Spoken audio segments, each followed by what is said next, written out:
देखिए, हर कोई आज एक दिली तकलीफ और दर्द को महसूस करेगा जो भारत के संविधान और भारत के डाइवर्सिटी, भाईचारगी, प्लुरलिज्म पर जिस किसी को आज भी अटूट भरोसा है और यकीन है,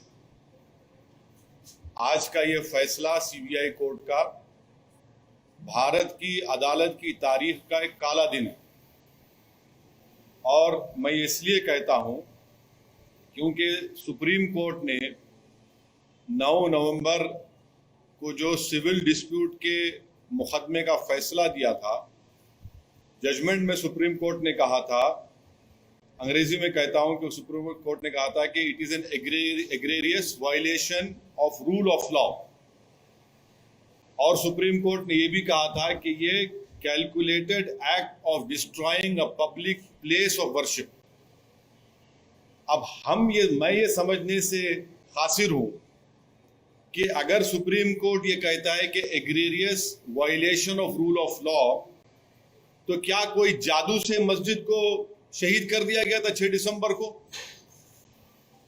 क्या कोई जादू से वहां पर 28 और 29 दिसंबर की रात 49 में मूर्तियां रखी गई थी?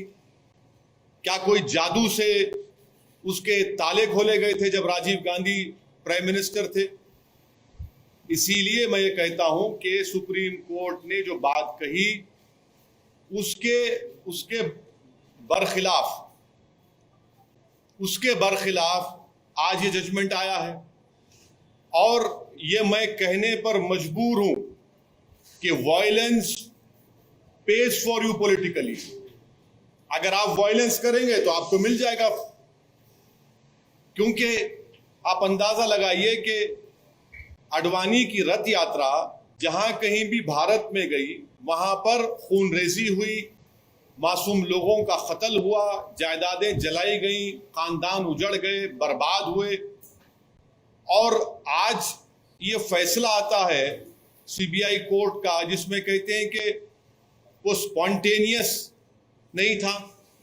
तो हम ये जानना चाहते हैं कि भाई साहब, ये कितने दिन, कितने महीने लगेंगे प्रिपरेशन के लिए ताकि वो स्पॉन्टेनियस ना हो? आप बताइए ना, कितने दिन, कितने महीने लगेंगे स्पॉन्टेनियस ना हो? क्या ये बात सच नहीं है कि उमा भारती ने कहा था कि एक धक्का और दो, बाबरी मस्जिद तोड़ दो? क्या दुनिया ने नहीं देखा कि जब बाबरी मस्जिद शहीद हो रही थी तो मिठाइयां बांटे जा रहे थे? अडवाणी, मुरली मनोहर जोशी, उमा भारती, ये सब लोग तो मिठाई खा रहे थे, खुशियां मना रहे थे। कैसा ये फैसले पे आज आ जाती है आप? आखिर पैगाम क्या देना चाह रहे आप? पैगाम क्या देना चाह रहे? पैगाम यही मिल रहा है कि वायलेंस पेज, मास वायलेंस पेज। आप अंदाजा लगाइए कि 1950 से अब तक इस मसले में मुसलमानों को इंसाफ नहीं हुआ, और आज ये फैसला आता है 28 साल के बाद। हम आज भी कह रहे हैं, अगर ये मस्जिद नहीं शहीद होती तो क्या 9 नवंबर का सुप्रीम कोर्ट का फैसला आता था? सारी दुनिया ने देखा कि जो लोग शाम में खड़े होकर स्पीचेस दे रहे थे, लोगों को उकसा रहे थे, उनकी मौजूदगी में क्या यह बात सच नहीं है कि सीबीआई की चार्जशीट में एक विटनेस ने कहा कि कल्याण सिंह, उस वक्त के चीफ मिनिस्टर, ने कहा कि रोक कंस्ट्रक्शन पर है, डिस्ट्रक्शन पर नहीं है? वो भी आप नहीं मानेंगे उसको? क्या सीबीआई की चार्जशीट में यह नहीं कहा गया था कि 5 दिसंबर की रात अडवाणी ने विनय कटियार के घर में साजिश रचाई? क्या यह बात सच नहीं है कि अडवाणी ने कल्याण सिंह को कहा कि उस वक्त तक आप रिजाइन मत करिए जब तक कि मस्जिद डिमोलिश नहीं हो जाती, ताकि गवर्नमेंट का डिसमिसल ना हो? क्या बीजेपी की सरकार उस वक्त की जाकर सुप्रीम कोर्ट को वादा नहीं किया था कि हम मस्जिद को बचाएंगे? ये फैसला, मुझे कहना पड़ेगा कि ये judgement satisfies the collective consciousness of Hindutva and its followers and its ideology. ये जजमेंट का यही है।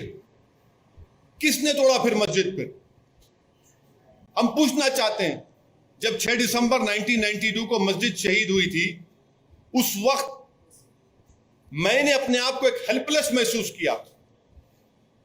मैंने अपने आप को अपने लिए एक ह्यूमिलिएशन समझा कि मैं अपनी अब शर्म महसूस हुई कि मैं अपनी मस्जिद को बचा नहीं सक रहा हूं, और आज आप ऐसा फैसला देते हैं। तो फिर आखिर इतना सब जो इन्वेस्टिगेशन हुआ, कैसा क्या हुआ? एक और बात आपको समझने की जरूरत है कि आडवाणी को हाईएस्ट सिविलियन अवार्ड दिया गया बीजेपी गवर्नमेंट तरफ से, एक्यूज हैं। तभी हमने कहा था कि देखो, मैं प्रेस कॉन्फ्रेंस में कहा था कि आडवाणी को ये हाईएस्ट सिविलियन अवार्ड दिया जा रहा है। आज उसका नतीजा हम देख रहे हैं। उमा भारती, अच्छा आप एक और आदमी का नाम ले लीजिए, हिंदुस्तान टाइम्स में आया कि भगवान गोयल कोर्ट के बाहर कह रहा है, कोर्ट के बाहर फैसला देने से पहले कोर्ट के बाहर कह रहा है कि हां, मैं एडमिट करता हूं कि मैंने डेमोलिशन में हिस्सा लिया। वो बीजेपी में उस वक्त का नॉर्थ इंडिया का शिवसेना का चीफ था। कोर्ट के बाहर कह रहा है और कोर्ट में जाकर कोर्ट बरी कर देता है लोगों को। तो ये मेरे लिए बहैसियत एक भारत के मुसलमान के लिए, जो मैं 6 दिसंबर 1992 को जो मुझे एक ह्यूमिलिएशन और बेबसी जो मैं महसूस किया था, आज मैं वही महसूस कर रहा हूं।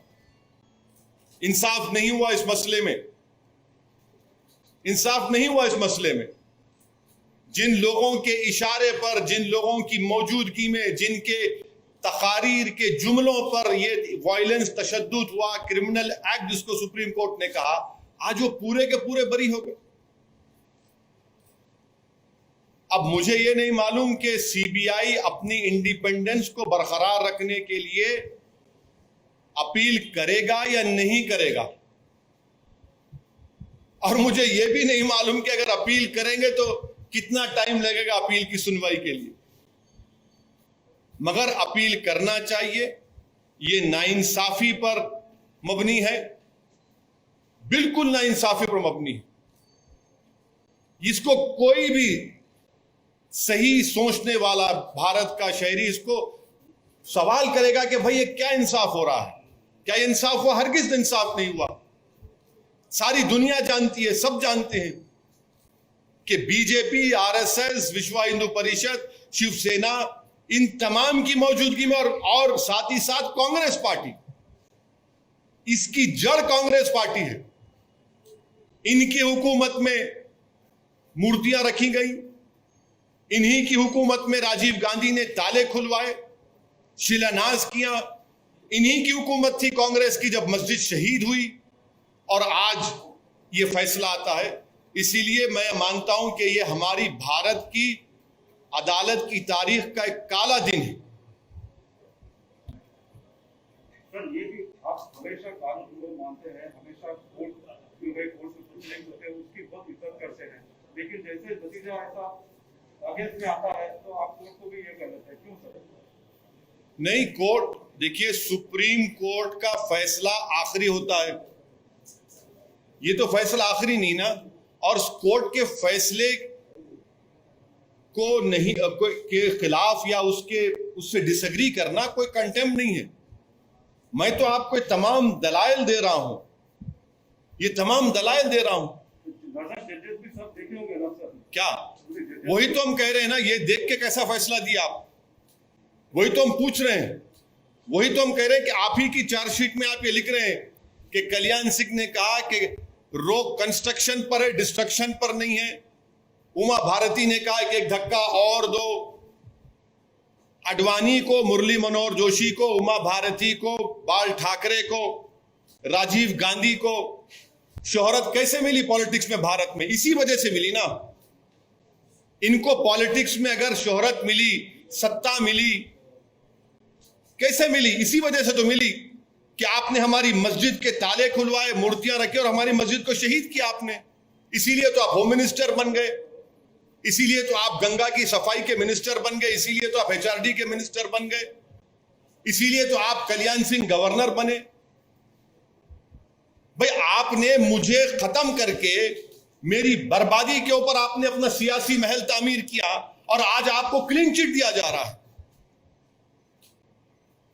आज आपको क्लीन चिट दिया जा रहा है, ये अफसोसनाक बात है। तो आगे क्या करने का विचार है सर? आगे अब ये देखना है कि सीबीआई अपनी इंडिपेंडेंस को बरकरार रखने के लिए अपील करेगी या नहीं करेगी। और अगर सीबीआई नहीं करती तो मैं मुस्लिम पर्सनल लॉ बोर्ड के जिम्मेदारों से अपील करूंगा कि वो इसके खिलाफ अपील करें। फैसला आता है और लॉ मिनिस्टर अडवाणी के घर को पहुंच जाते हैं। आप बताइए क्या पैगाम दे रहे हैं आप उन लोगों को जो भारत की खूबसूरती को मानते हैं, इंसाफ को मानते हैं?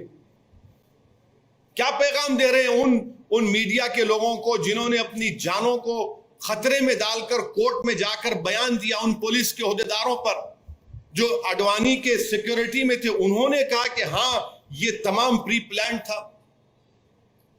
क्या कोई जादू हुआ था क्या उस दिन? फिर किसने किया मेरी मस्जिद को शहीद? बताइए ना आप, मैं जानना चाहता हूं मेरी मस्जिद को शहीद किसने किया? फिर अगर मुरली मनोहर जोशी, अडवाणी, कल्याण सिंह, बाल ठाकरे, ये 32 अक्यूज, विनय कटियार, जिसमें नरसिम्हा राव भी शामिल है, कांग्रेस पार्टी, राजीव गांधी, इनकी हुकूमत शामिल, किसने किया? फिर बताइए ना, इंसाफ होगा या नहीं होगा? हमको बताइए आप। या इसी तरह हम अपने आंसू बहाते रहें? जमहूरियत को मजबूत करना जरूरी है, इंसाफ को मजबूत करना जरूरी है, मगर यह फैसला आता है। जनहित से जुड़ी चुनिंदा खबरों को जानने के लिए सब्सक्राइब करें शिवना न्यूज को और बेल आइकन को दबाना ना भूलें।